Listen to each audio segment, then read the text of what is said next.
যা যা বলে দে তোর বাপ এসেছে। Hey guys, welcome to my channel. আমি মহারাজার। এখন ওরা কথা বলবো হচ্ছে ভাই দুবাইতে জানি না আর কি শো আজ আছে বা এখনও কি চালানো হচ্ছে সেটা জানি না, তবে এটা আমাকে অনেকে বলছে দুবাইতে আর কোনো শো নেই কেন, এরকম অনেকেই বলছে। আই ডোন্ট নো এক্স্যাক্টলি আর কোনো শো আছে কি নেই। যদি না থাকে তাহলে হয়তো একদিনের জন্য প্রিমিয়ার ইত্যাদি করা হয়েছিল, এইটুকুর জন্যই হয়তো দুবাইতে স্লট পাওয়া গেছিলো এবং প্রথমবার বাংলা ছবির জন্য এইটুকুই টার্গেট করা গেছে। হয়তো ব্যাপারটা এরকমও হতে পারে, আই ডোন্ট নো এক্স্যাক্টলি বিষয়টা কী হচ্ছে। তবে দেখা যাক, বাকিটা তো সময় বলবে। আর বাকিটা এক্স্যাক্ট রিপোর্ট না পেলে সে কথা বলা উচিত না সেটাকে নিয়ে। তবে আমি তোমাদেরকে একটা ছোট্ট জিনিস দেখাবো এখন, যেটার জন্য আমি খুব খুব খুব খুশি হয়েছি। দুবাইয়ের মাটিতে খাদানের প্রিমিয়ার তো হয়েছে, না হয় খুব ভালো কথা। কালকে রাত্রিবেলাই আমরা এগুলো নিয়ে আলোচনা করেছি। তুমি বলবে তাহলে আর কী নিয়ে আলোচনা করা বাকি রয়েছে? বাকি রয়েছে যে দুবাইয়ের মাটিতে কেউ সিটি মারতে পারে। সিটি মারা মানে সিটি মারা, টানা সিটি মারছে, চলেই যাচ্ছে চলেই যাচ্ছে চলেই যাচ্ছে। পুরো বিষয়টা তোমরা একটু দেখো, তারপরে আমি তোমাদেরকে বলবো।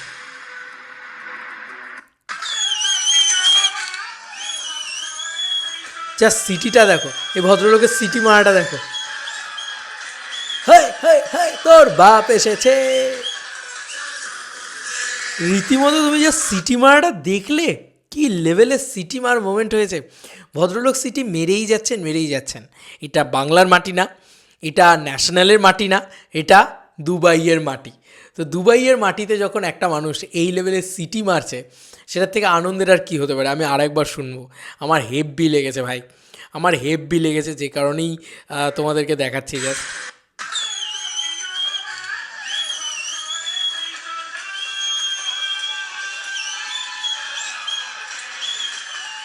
তোর বাপ এসেছে, যা যা বলে দে তোর বাপ এসেছে। দুর্দান্ত দুর্দান্ত, সত্যি বলছি, সিরিয়াসলি এটা আমার হেব্বি লেগেছে। মানে এটা মানে প্রথম কোনো বাংলা ছবি হয়তো যেখানে এরকম সিটি পড়ছে দুবাইয়ের মাটিতে।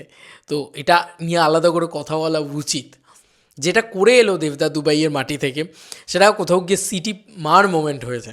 পুরো সিটি মার, পুরো সিটি মার সিটি মার, সেই ওই লেভেলের খেলা দেখিয়ে দিয়েছে ভাই।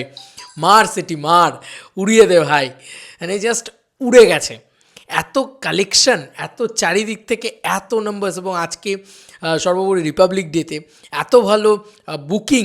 এখনও অবধি খাদান ডমিনেট করছে যে কোনো বাংলা ছবিকে, এবং এত ভালো চলছে বক্স অফিসে খাদান। স্পেশালি মাল্টিপ্লেক্স কালেকশন দেখলেই তোমরা বুঝে যাবে সেটা। এবং সিটিমার মোমেন্ট, এবং দুবাইতে নাকি সেখানে একদিন প্রিমিয়ার হয়েছে শুধু। বলে না যে রাজার রাজা চলে এসছে, বাঘেরও বাঘ এসছে, বাপেরও বাপ এসছে, এগুলোই বলতে ইচ্ছা করছে। আর কী বলবো বলো? জঙ্গলে আছে একটাই বাঘ, সে বাপেরও বাপ, আর কিছু না। মানে এরকম একটা পোর্শন বেরিয়েছিল না, হেভি লেগেছিলো আমার ওই পোর্শনটা হেভি লেগেছিলো। যাই হোক, তো এই সিটিটা, মানে এই সিটিটা কোথাও গিয়ে মানে এরকম অন্তরে এসে ঠেকছে, মনে হচ্ছে বাবা দুবাইয়ের মাটিতে এরকম সিটি মার মোমেন্ট হচ্ছে।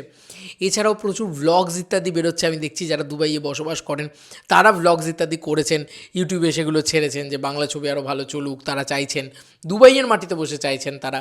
তো কি ভালো লাগছে না, মানে বাঙালিদের এত সাপোর্ট। আমার মনে হলো যে এইটাকে নিয়ে আলাদা করে একটা কথা বলা যাক, আলাদা করে একটা ভিডিও করা যাক।